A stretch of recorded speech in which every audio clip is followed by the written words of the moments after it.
Assalamualaikum warahmatullahi wabarakatuh. Selamat pagi anak-anak. Apa kabar semuanya hari ini? Alhamdulillah ya, baik semua. Hari ini kita akan belajar mengenai strategi dakwah Wali Songo. Sebelum kita memulai pelajaran, mari kita berdoa terlebih dahulu. Semoga apa yang kita pelajari hari ini dapat menjadi berkah dan manfaat bagi kita semua. Al-Fatihah.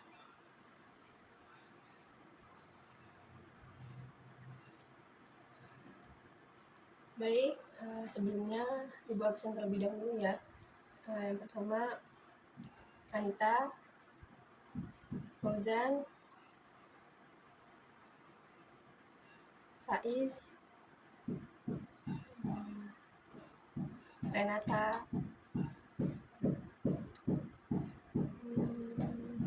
Naila. Baik, berarti hari ini semua hadir ya. Baik, seperti pertemuan sebelum-sebelumnya, Ibu kan telah memberi tugas kepada kalian semua untuk membaca ya. Membaca materi untuk hari ini mengenai strategi dakwah Wali Songo. Sudah dibaca semua kan ya materinya? Ya, baik, sudah dibaca semua. Hari ini Ibu akan memilih 3 orang seperti biasa. Ibu akan memilih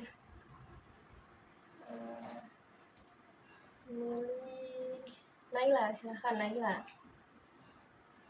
maju ke depan, tidak boleh bawa buku ya anak-anak. Silahkan dijelaskan apa yang sudah kamu baca dan sudah kamu pahami dari materi strategi dakwah Wali Songo. Ya, baik, terima kasih Naila. Silahkan duduk kembali. Selanjutnya Ibu akan memilih Faiz. Ya, kenapa Faiz? Belum membaca? Ya sudah, bawa bukunya, kamu maju, baca di depan, berdiri. Nanti kalau kamu sudah siap, kamu boleh menjelaskan kembali. Selanjutnya Ibu akan memilih satu orang terakhir, yaitu Fauzan. Silakan Fauzan, maju ke depan. Baik, terima kasih Fauzan atas penyampaiannya. Bagaimana Faiz? Apakah sudah bisa dimulai dijelaskan? Ya, silakan Faiz, jelaskan terlebih dahulu. Baik, terima kasih Faiz. Silakan duduk kembali. Berikan applause untuk teman-teman yang sudah maju ke depan ya.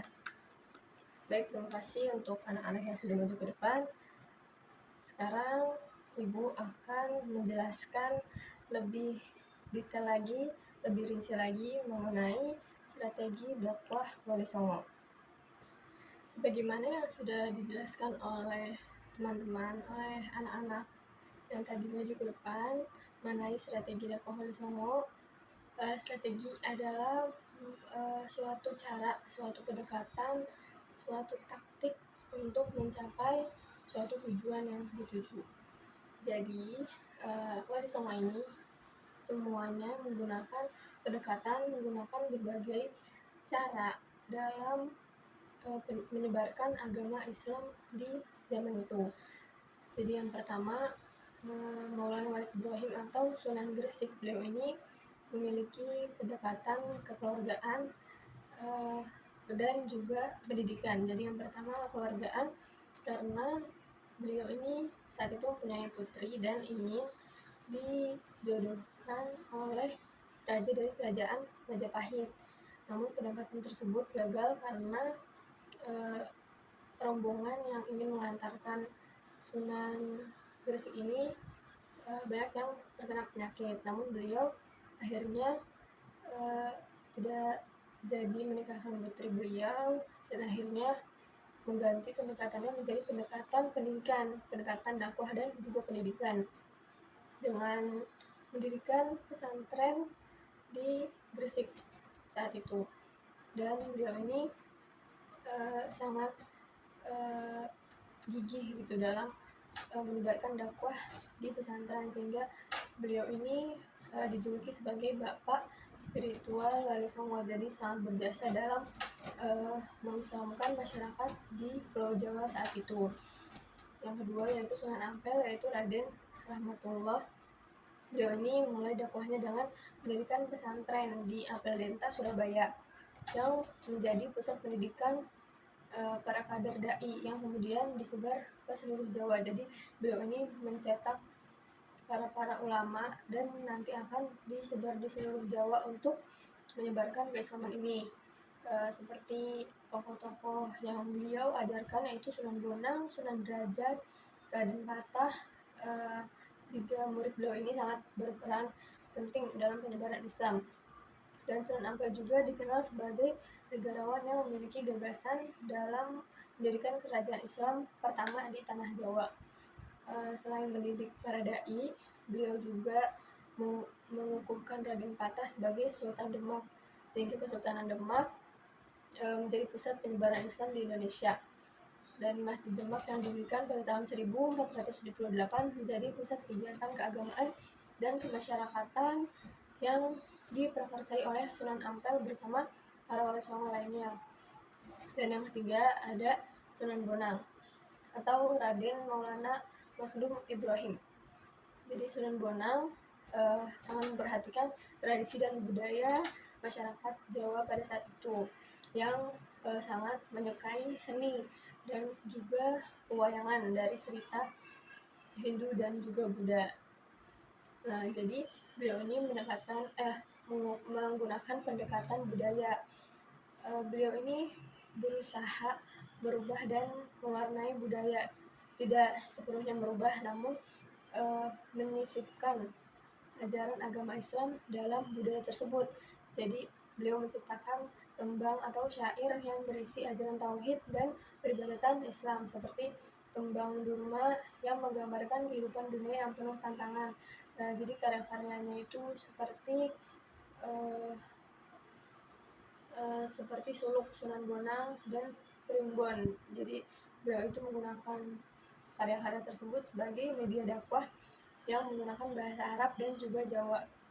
Jadi melalui seni dan sastra, Sunan Bonang ini berhasil menyampaikan pesan Islam di tengah masyarakat yang sangat gemar budaya saat itu, dan membuat ajaran Islam ini semakin melekat dan berkembang di kalangan Jawa tanpa menyinggung budaya lokal yang ada gitu. Jadi dengan pendekatan kebudayaan. Selanjutnya ada Sunan Kalijaga atau Raden Mas Syahid. Jadi Sunan Kalijaga ini dikenal sebagai wali yang berjiwa besar, yang kreatif dalam berdakwah. Jadi beliau menggunakan pendekatan kultural dengan memanfaatkan wayang, gamelan, dan seni tradisional sebagai media dakwah yang efektif. Beliau berkeliling gitu dari satu daerah ke daerah yang lain untuk menyebarkan dakwahnya dengan menggunakan pendekatan kultural, jadi dengan pendekatan budaya juga yang ada di daerah setempat. Nah, beliau juga Sunan Kalijaga mengubah beberapa tradisi lokal seperti pembakaran kemenyan yang semula untuk penyembahan dewa-dewa menjadi pengharum ruangan saat berdoa agar suasananya lebih khusyuk gitu. Jadi mengubah beberapa tradisi ditempatkan bukan pada tempat yang aslinya gitu. Jadi dari penyembahan dewa menjadi pengharum ruangan saat beribadah gitu. Dan juga beliau dikenal sebagai seniman yang menciptakan motif batik bermakna dakwah seperti burung yang mengandung pesan moral dan ajaran Islam. Selanjutnya yaitu yang kelima ada Sunan Giri, Raden Ainul Yakin. Jadi beliau ini mendirikan pesantren di daerah Giri yang menjadi basis dakwah bagi masyarakat yang memiliki ekonomi yang kurang gitu. Jadi pesantren ini sangat berperan penting dalam mencetak para dai yang kemudian menyebarkan ajaran Islam ke berbagai wilayah di luar Jawa seperti Madura, Ternate, dan Bawean. Jadi Sunan Giri ini dikenal sebagai pendidik yang menggunakan metode permainan dan tembang anak-anak atau syair lagu-lagu anak gitu. Jadi media pembelajaran agama yang menyenangkan dan mudah diterima. Dan pendekatan tersebut itu sangat efektif untuk menarik perhatian masyarakat luas gitu, terutama juga anak-anak dan keluarga yang menjadi sasaran dakwah. Dengan cara yang sederhana dan kreatif, beliau ini berhasil menanamkan nilai-nilai Islam dalam kehidupan sehari-hari masyarakat. Ibu jeda dulu untuk penjelasannya. Dari Sunan Gresik sampai Sunan Giri, Ibu minta ada 2 orang yang menjelaskan ulang dari penjelasan Ibu. Ibu ingin melatih fokus kalian, perhatian kalian apakah mendengarkan apa yang sudah Ibu jelaskan atau tidak. Ya, baiklah. Siapa 2 orang yang ingin menjelaskan? Silakan angkat tangan. Ya, baik, Anita, silakan jelaskan.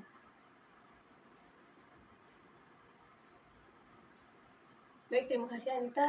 Silakan satu orang lagi. Ya, Ahmad, coba silakan jelaskan.